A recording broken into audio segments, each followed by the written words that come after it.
So this paper, A Matter of Class, I present on behalf of Sónia Pereira as well as Agnieszka Kubal. And at this moment it's only a presentation. Some of it is based on the paper that I presented yesterday, but we thought it would be useful to present what we want to do and get your feedback to see, okay, what kind of questions are interesting to ask and what kind of data should we explore. And you've heard a lot about the Themis data that has been presented throughout these days. So my main argument, I think, is that we need to systematically explore class differences intersected with other positionalities, gender, age, ethnicity, religion, when theorizing migration dynamics. And I think there's two main questions that are really interesting there. How does class impact migration, and how does migration impact class? So how does it impact migration decision-making, the process of migration, settlement, transnational practices, but also how does, as you nicely showed also, Nick, how does migration contribute to either reproducing or reconstructing and transforming class identities? And I think what is particularly interesting here is this kind of difference between how does this play out locally but also transnationally, like you showed the minister on social welfare in London. The data is the 120 in-depth interviews that we did for the Themis project with Brazilian migrants only in 4 European cities. And for some reason, I've lost the slide. But that slide says, why Brazil? Here it is. I think the question about class or the importance of bringing class very much came in from the inclusion of Brazil as one of the countries of origin, where we really found that, for one, Brazil is a very classed society, and also it's a very large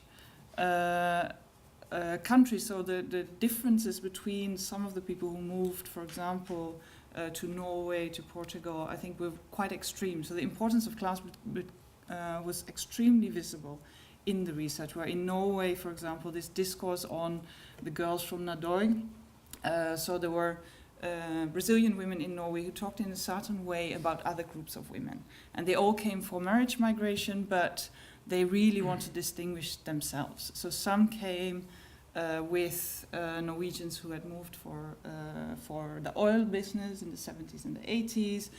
The women had their own profession at the time, they had their own education, and they really wanted to distinguish themselves from, as they called the girls from Nadoi, who came with Norwegian tourists and who were seen to come to Norway because they wanted to move out of Brazil. So that was one of the striking things that came up from the data that made us start asking questions about class, and also these differences between the European locations.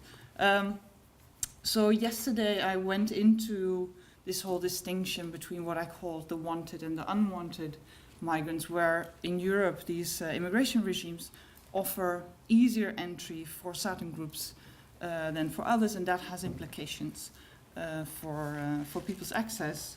And I think it's important to say that the differences in access in the process of migration can't just be reduced to skills differences, but it's much more complex, contextualized configurations of class that matter here. So how does class, the first question, how does class influence migration? I think it has to do with a number of things. It's to do with the decision-making and the aspirations of the migrants, the level of legal restrictions faced, and also this difference between the kind of resources that people have. Can people draw on their individual resources, or do they need to draw on these collective resources? And finally, also very clear differences in the level of network pressure that people face. Yesterday I talked about the fact that, okay, are you integrated in a network where others also want to move away from Brazil, and what does that do to your own need to assist? Gottfried this morning talked about these differences in people's willingness to assist, but it also has to do with what kind of questions come up. How many people ask you for assistance? And in some cases in the Brazilian data, those questions were answered like, well, this is not, you shouldn't be asking us these questions, you should be asking other people. And I have some quotes from that as well. But first, to show the kind of differences, just through some quotes on how class influences migration. Danilo, who is now in Portugal since 2002, says, I was invited by the company's director, by one of the partners. He told me, look, we are going to establish a more formal professional relationship with Portugal, and we need to have a minimum team there. And you are the second person I'm inviting. And I think in all of the countries we had quite a few professionals, engineers, business people in all kinds of fields, who were simply invited because of their competence, because of their skills, because what they could offer in these European countries was very much in high demand. But then there's also Brenda, who came for marriage migration to Norway, for which the situation was very different. And there I talk about her, or there I illustrate some of the pressure that she faced. So there's many people asking her, get me a girlfriend in Norway. What do I do to get to Norway? It's to get a better life. It could be Norway, or it could be anywhere else in the world. And she also talks about how she assists throughout her stay, how she has assisted people. And she says, if people I know are going through difficulties, I send them money. And these are two kind of random examples, but in a number of these, the interviews we did, we had very similar kinds of answers. So those who had a professional background, many of them talked about decision-making and aspirations more in terms of wanting to have better job opportunities, the life, or the kind of individual aspirations that were very much about improving your career, etc. And also they hardly talked about legal restrictions, because they hardly faced any. So in a country like Norway, there's the professional, or the visas for professionals, it's very easy to enter, whereas people like Brenda talked a lot about assistance, pressure, the difficulties that they were facing in migrating. So I think there were very great differences between these two groups, linking very much also to what kind of resources that people had to mobilize in order to be able to migrate. Now the other way around, which I think is also a very interesting question, how does migration influence class? And there it's both about perceptions of class once people have migrated, but also towards the country of origin. Is it reproducing or transforming? And I think this is your rags and riches, or rags to riches. Does it reproduce class differences? Does it lead to downward mobility? Is that temporary? Is it permanent? Or upward mobility? And especially for those who see migration as a step in their career, then it's also interesting to look at what happens after return, of course. And I think these questions are important both in terms of the kind of lifestyle that people lead, but also in terms of the interaction between different groups that consider themselves to belong to different classes. And just to illustrate some of the way that class is actually talked about, because it's quite evident in the data. So this is someone from the Netherlands, a migrant in the Netherlands, who says the majority hasn't studied in Brazil. The majority, they were a cleaning lady in Brazil, they were bricklayers. And my whole life, like now talking about herself, I had the life pattern of the higher middle class, and I keep it there. So there's actually very explicit mention of class and explicit distinguishing oneself from other groups. Here someone who we interviewed in the UK talked about how she was also prepared and knew that she had to reduce her ambitions in a way. And she says, you must be prepared to work in whatever type of job you find. It was a lesson of humility, but as time goes by, you learn how to live with that. So there's all kinds of interesting elements in the data that talk about different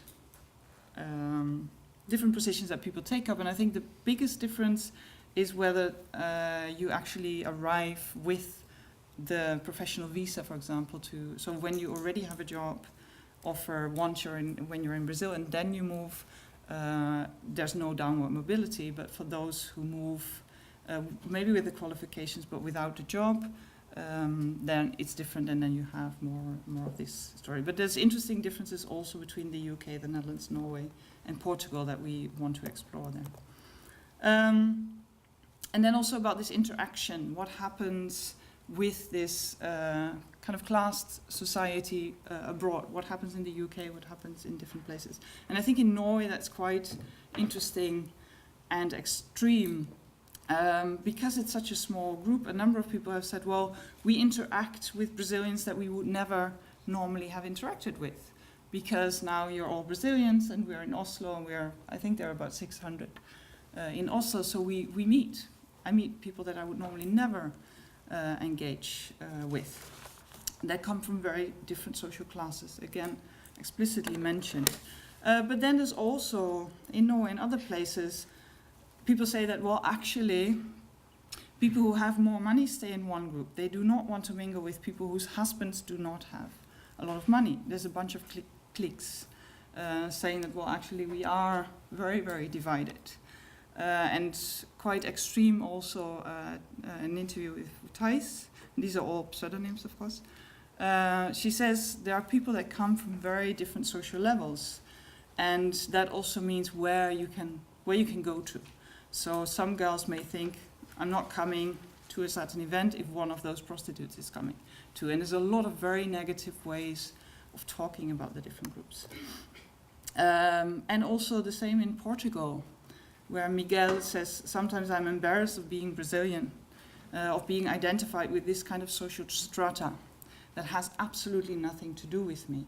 I think in the interviews there's a very deliberate attempt by many of the people we interviewed to distinguish themselves, especially when it comes to marriage migration, where there's quite a negative understanding of why certain women have moved to places like Norway, but also other places, and that this was a very individual decision, that it was to do with, that it had nothing to do with this group of women who abuse the fact that there are Norwegian tourists coming to Brazil and using that as a kind of opportunity. So this kind of clear distinguishing of us and them in class terms is very, very clear in the data. So in conclusion, I think what is interesting, what we want to start exploring in the paper that we'll produce, is that we need to have an intersectional approach that looks more at what kind of levels of power, what kind of levels of choice people have. And I think what Nick added there is also important. It's the level of power and choice to move as well as to stay. So how do we explore that in a way that doesn't just look at gender, as has often been done in these intersectional studies, but also look at class and other differences. And I think one of the weaknesses in our data is that maybe we won't be able to say too much about racial dimensions, for example, but that's also, in the Brazilian case, quite powerful. But when we aim to study migrants as social actors, then these are the things that we have to look at. Class influences migration, and migration influences class in complex ways, which I think is very interesting to explore with the Themis data.